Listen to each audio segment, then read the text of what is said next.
Hello, welcome to Drinks with Ron. I'm Ron. I'm gonna assume you can see me. I don't know. Screen's kind of blocked, but I'm out here in beautiful nature. It's Klondike Park. It's been referenced many times on Drinks with Ron. In fact, if you go back and find the story about how I was stopped by a cop trying to leave the park, and he asked if there's anything in the car he should know about, and I said I got an inflatable cow in the back. So he hit his flashlight back there, and sure enough, I did. He had a good laugh, and he let me go. Well, that took place like right up here. Like, I could, if I didn't fuck my rotator cuff years ago, I could probably hit it with a baseball. But that's neither here nor there, and that's not what we're here for. A very special episode, not just because Klondike, but because this is Drinks with Ron, MSU, Mobile Spaghetti Unit. That's right, we're on location with the spaghetti.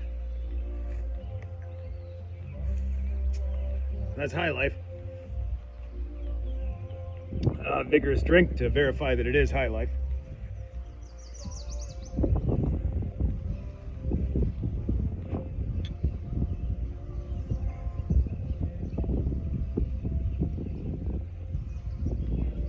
Packed up a little bit of Aperol, which this should be interesting because I quickly reused a thing for vanilla that I use for my coffee. So maybe there'll be a hint of vanilla in this Aperol. That doesn't look red enough. You know what? It's a very special episode. Let's do that poorly in front of the camera with probably the top of my head cut off, most likely, because, yeah, that's how cameras work. Anyway.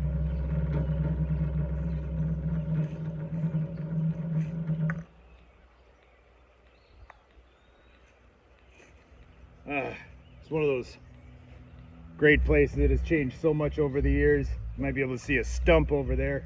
There's another stump back that way. There was two gigantic trees here. So I guess I've now officially lived long enough for this to see this going from the most shaded place to the least. There used to be a volleyball net back there. It's great. It's there's like a white trashy haven. The phrase I keep hearing, third spaces. It's a thing we used to have in this country. And this, I believe this is a 30s deal. Again, not sure, but just the look of this brick construction. I don't know if you can see that wall. This whole thing lined with that kind of brick. There used to be a pump house over here. You know, eventually I'm gonna spin the camera and show you all the goods, but I gotta drink some of this spaghetti while it's getting warm.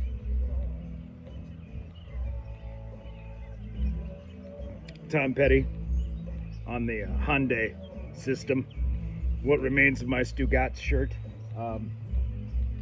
Yeah, but there's a gazebo over yonder, and that is the base of the old well, I believe. So it was well over there across the creek. I guess this is creek. And over here, big silo. I don't know, 30 feet or so, brick silo, which must have been for the exhaust from the pump house. It was not in operation in my lifetime, so every time I was down here it was just a decrepit old building and a flat topped well that was slowly crumbling in. You could actually, you know, there was enough holes in the top. As kids, we'd throw rocks in there so you could see how far they'd go till they splashed. But yeah, super dangerous.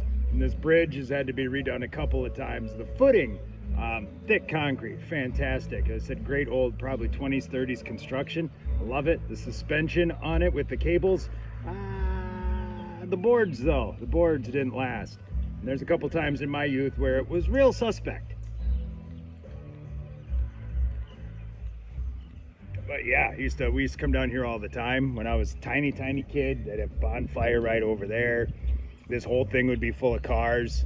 The first time I ever saw somebody get arrested was down here. And it's probably where my early distaste for police came from as a tiny kid. There's a guy, I think, rolling one up on the hood of a fucking Trans Am or a Thunderbird or some such shit. And just remember the cops pulling through here and coming around. This guy's just standing there with the 78% of a doobie rolled and arrested. I didn't even know who the guy was. It wasn't like he was a friend of mine at 4 years old, but I don't know, my cousin and I were very upset. Like, hey, we're trying to have a good time down here. Why don't you leave that guy alone? Come on. I mean, even at that age, we knew it was a little ridiculous. So Yeah. Yeah, there used to be a big light hanging over. You know what? Let me just turn this fucker. I keep pointing over here and you can't see shit, but this is great camera work you come to expect on Drinks with Ron. What have I done? What have I, you know what? I'm doing very bad here. I did a bad job. You guys, I did a bad job. You know what? I'm just gonna have to, hang on. I'm just gonna have to take the camera, freehand this shit. Looking good today. I'm looking good. Now I mucked up the lens. Said, the quality work you come to expect on Drinks with Ron. But, yeah, there's that bridge over there. Hang on. Yeah. I got spaghetti on it. There we go. Is that better? Okay. Now you can see the bridge. It's not just a fuzzy thing.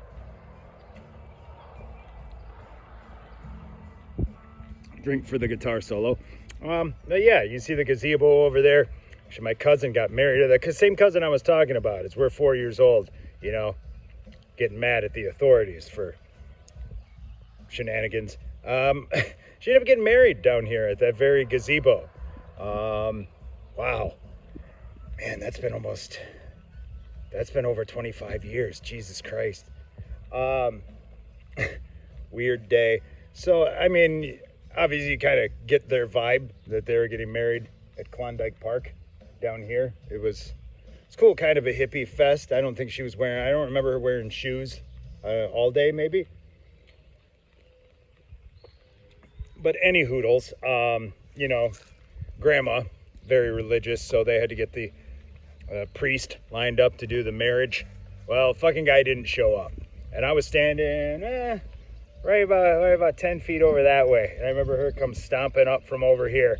And her look on her face. She was pissed. She just walked up. She said, "He's not fucking here. If he ain't here in 10 minutes, you're marrying us." And I was just like, hey, all right, I'll fucking do this. I think you could have counted to 10 before I turned and up that hill. Up there went Grandma's car, because she was going to drag that fucker back here by his ear if she had to, because the Lord was going to be involved in this marriage. So yeah, I didn't get to perform a wedding that day, but I did miss most of the day. A buddy of mine, Thaddeus, Cornelius, we'll call him. Interesting guy, that Thad. Anyway, he says, "You want to go get a bong with me?" And I'm like, well, yeah. I mean, that's like all this play. I mean, we got joints, and we had Corey here, the bluntologist as he was known. So he was rolling blunts, but like, yeah, that's, you know what this party's missing, besides a live band. I couldn't get my buddies to come and play. Was a bong. So I said, okay, let's go get a bong. I guess this bong was in the next state. So I end up spending, I don't know how many hours with Thad, driving down to Iowa, waiting for some chick to come home so we can go in. And I guess it was her bong. So I don't know, we were stealing her bong to borrow it for a while. So he had to, and then we end up putting it in the console in the middle of the car. The goal was there was supposed to be some kind of hookah attachment. So we were just going to hit the hoses while we were driving back. And I can't remember. I don't think that happened. But fucking hair on there, man. Drive me crazy, man. So hours later, we finally get back with the bong in tow. So that felt like a win. Now that I missed most of the party. Well, most is unfair. Sun was still up. It's in the summer. And there's a long night ahead. We're staying here. We got the sign at the top of the hill says no camping, but you can get you a permit for that, and we had. So I had my car parked over here. Two-door Chevy Celebrity. Those are very rare. You can't find two doors. Hard as a bitch to get glass for. But I digress.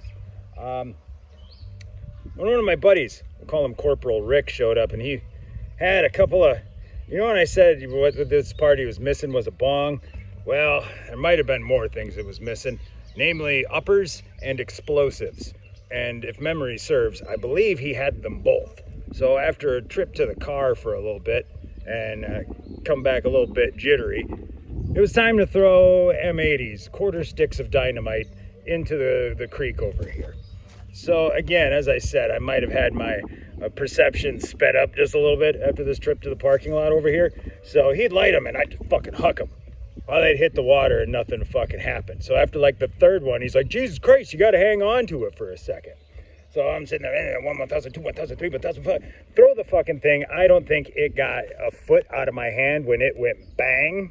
And oh man, the percussion on that, my thumb was all fucking black and purple, swelled up. It didn't start bleeding right away. I remember sticking it in my cup of tap beer, trying to, get the temp down and sterilize, as it were. Yeah, the pain got to me. I didn't stay up partying much longer.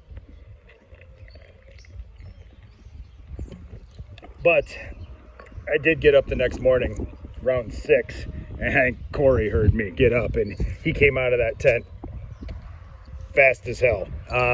Hey, you give me a ride back to town? Like, yeah, pack your shit, let's go. I ain't hanging around. I'm no better at drinking than I have been ever throughout my life, apparently. No improvements, is what I'm trying to say to you. Yeah, the whole point of this episode was I wasn't supposed to be doing it one-handed. I was supposed to have the steady cam on top of the car, which also doubled as my beer caddy, and the holder for my shot of Aperol, and the holder for my little tiny thing. It's a lime, but don't let them fool you. It's okay. A lemon will survive in here too. You don't have to buy the yellow one, just for lemons. Saving you money on Drinks with Ron. Yeah, so Corey got up, fucking yanked his tent down, hucked it in the back of my car. We got out of there, went uptown to his attic, and rolled a blunt at about 6:15. That helped. That helped a little bit. So, yeah, hours and hours of great fun down here. Said we camped. I've told the story where we got booted. We were camping. It's past that corner. You can't see it now. The creek bends around. There's a good area over there. Yeah, build a fire right on the edge. We went swimming there often, which is probably not advisable because swimming down there, cows up there and the water goes that way. So, I mean, probably no worse than any other water. So I guess I probably shouldn't. Man, this is where these fuckers got warm and they foamed up. I had not anticipated. I can't get all the Aperol in here now. There we go. We're gonna let the lime, look at that. So we're gonna force the lime in there, push those bubbles out. Now I'm gonna get the rest of this Aperol in here, achieve that correct red color, and then, if I'm to avoid the drink Wrath of Todd, fine, I'm gonna have to drink this bitch real quick because they're already warm and foaming. I gotta pee, and I now only have one hand, which is sticky and covered in Aperol. Ooh, and lemon, that's a bonus. So, yeah, lots of good times from, I said, tiny kid. There used to be a hanging light over here. Like, I don't know, it was one of those big phosphorus ones, like a wooden telephone pole with a gray metal arm and one of those giant bulbs buzzing with a plastic shield around there. You know what I'm talking about.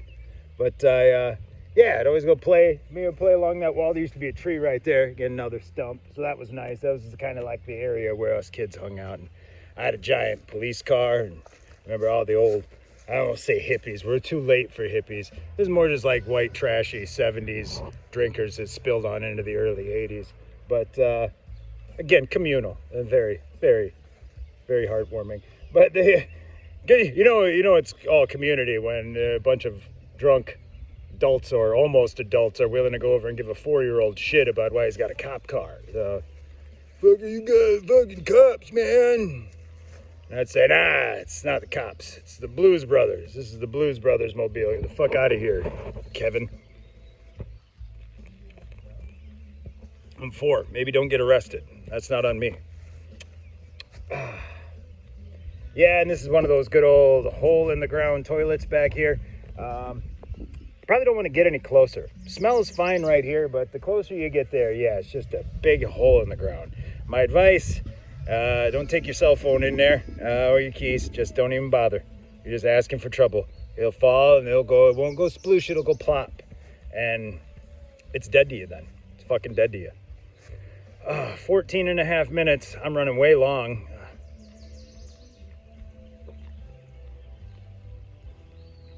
And I'm having shoulder pain because I was not planning on holding a camera up for 8 minutes. But the whole reason I was out was I went to buy I might just have to piss while I'm holding this. No, that'd be weird. I'm not going to do that. But let me just tell you, the whole reason I was out here was that I came to get some screws I'm going to finally put up the framework of my shed, which is going to be nice. It's a personal design I came up with. Fantastic, cheap. And I had to get a file, a 5/32 inch file. My new electric chainsaw, battery powered, fantastic. I fucking love it. Oop. But it was cutting through a tree and taking the tree down. That could be a whole episode on itself, but might have got into some of the brickwork with that blade, and all of a sudden it don't cut trees no more. So got that, got some screws for my shed, and I thought, well, fuck, I can't just do one thing. I got to do 5 things. So I quick made some pizza dough.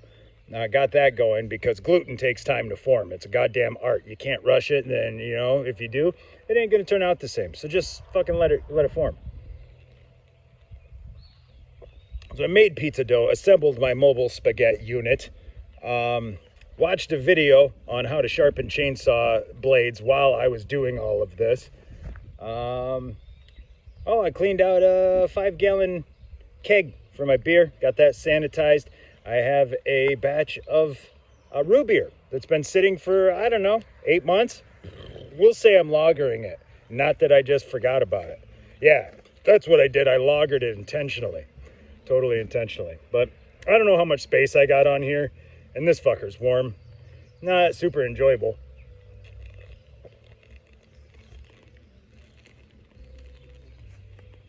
My God, the clouds out here, the fucking sky, man.